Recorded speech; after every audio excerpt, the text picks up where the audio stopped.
안녕하십니까, 레필입니다. 3월 19일이고요. 최근에 이제 계속해서 금융 위기에 대한 얘기가 좀 나오고 있었습니다.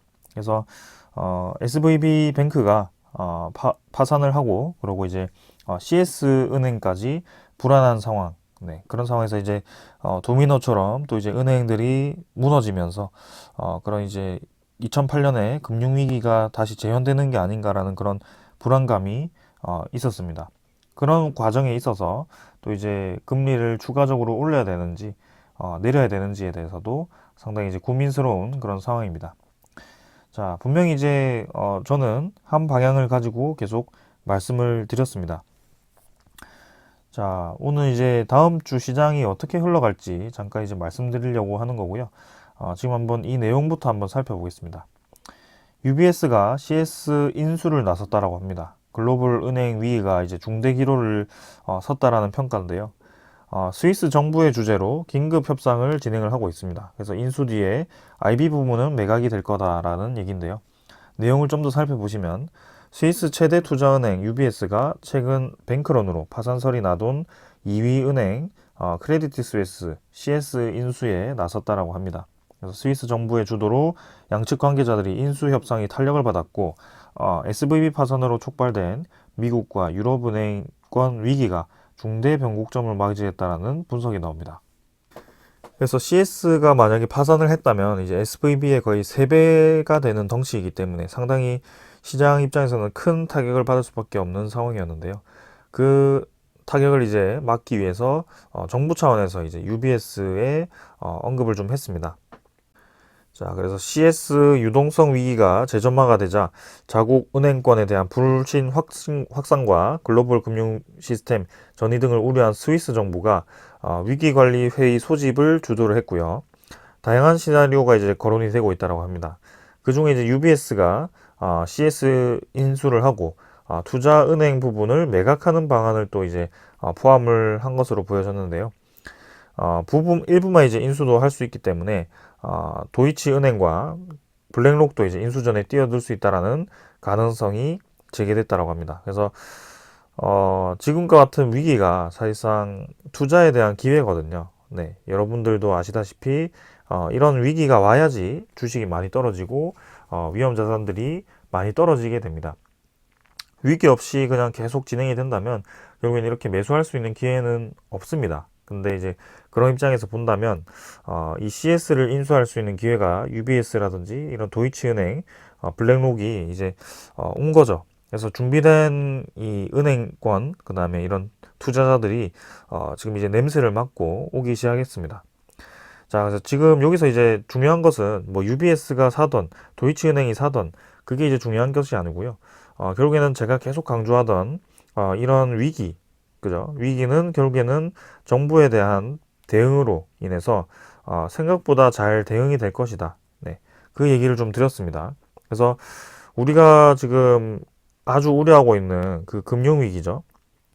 금융위기가 사실상 이제 2008년, 어게인 2008년이 되지 않느냐라는 그런 금융위기가 사실상 지금은 발빠른 정부의 대응으로 인해서 SVB 파산 사태도 지금 빠르게 이제 그 자금을 마련해 주기로 했고요. 미국 정부 차원에서요. 그리고 지금 이제 CS 은행도 네, UBS라든지 저런 제3의 은행이 인수를 할 수 있는 그런 방안도 검토가 되고 있는 상황입니다. 자, 그렇기 때문에 지금 이렇게 진행이 된다면 결국에는 그런 금융 위기가 조금 이제 사그라들 거고요. 시장에 확산된 그런 불안감들이 다시 한번 정리가 되는 시기가 올 것 같습니다. 그래서 개인적으로는 금융 위기는 사실 쉽게 오지 않을 거라고 생각을 하고 있고요. 금융 위기가 이제 오히려 그런 금리 인상에 대한 추가 인상을 좀 막을 수 있다. 공격적인 금리 인상을 좀 브레이크를 걸 수 있다라는 평가를 좀 할 수 있을 것 같습니다. 그래서 이번에 이제 3월에 연준이 FOMC가 이제 열리죠. 그래서 21일, 22일에 FOMC 회의가 열리는데요. 그때 이제 0.25%를 올릴 것이냐, 빅스텝으로 올릴 것이냐에 대해서 우리가 주목을 좀 하고 있습니다. 근데 일찌감치 이제 SVB 사태도 있었고요. 그런 CS은행 사태도 있었기 때문에 여기서 추가로 금리를 공격적으로 올리기는 쉽지 않을 것 같습니다.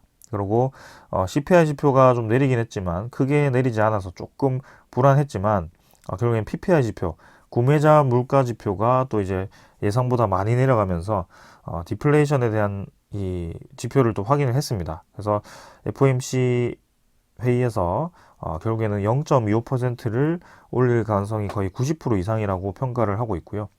거기에 이어서 이제 5월도 0.25%를 올리면서 최종 금리가 이제 거기에 5월에 도달을 하지 않을까라는 평가를 하고 있습니다. 그래서 5월까지 총 이제 0.5%를 인상해서 최종 금리가 5.25%에 도달할 가능성이 높다라고 평가를 받고 있고요. 여기서 이제 그럼 0.25%씩 더 올라가니까 금리가 결국엔 더 올라가니까 주가가 더 떨어지지 않을까라고 생각하실 수도 있지만 지금 이 0.25% 그다음에 최종 금리 5.25%는 일찌감치 작년 말부터 올 초부터 계속 예상이 되던 수치입니다. 그래서 그런 부분들에 대해서 이미 증시가 다 조정을 받았고요. 오히려 이제 최종 금리에 도달한다라는 것은 그 다음 이제 금리가 추가로 올라가지 않는다라는 거고, 그리고 거기서부터 이제 금리가 다시 떨어질 수 있다라는 분석을 할 수 있기 때문에 시장의 유동성이 풀리는 방향으로 앞으로 진행이 될 거다라는 인식을 가질 수가 있습니다. 그래서 이제 최악은 끝났다라고 평가를 할 수 있을 것 같고요. 거기에 대해서 오히려 이런 주식 시장이라든지 위험 자산 시장들이 반등을 하지 않을까라는 생각을 합니다. 그래서 본격적인 반등이 뭐 당장 나오진 않겠지만 슬슬 이제 하반기로 갈수록 그리고 올 연말이 갈수록 금리 인하에 대한 분위기가 형성이 될 거고요. 고점 금리에서 점점 이제 금리가 완화되는 방향으로 갈수록 또 시장은 반등을 할 겁니다. 네, 거기에 대해서 우리는 지금 시점에서 준비를 미리미리 해두어야 된다라는 얘기를 드리고 싶고, 지금 코스피가 많이 떨어져 있고, 그리고 미국 증시도 많이 떨어져 있고, 전반적인 그런 위험 자산들이 많이 떨어져 있기 때문에 지금은 현금화를 하기보다는 오히려 투자를 해 놓는 것이 좋지 않을까라는 생각을 하고 있습니다.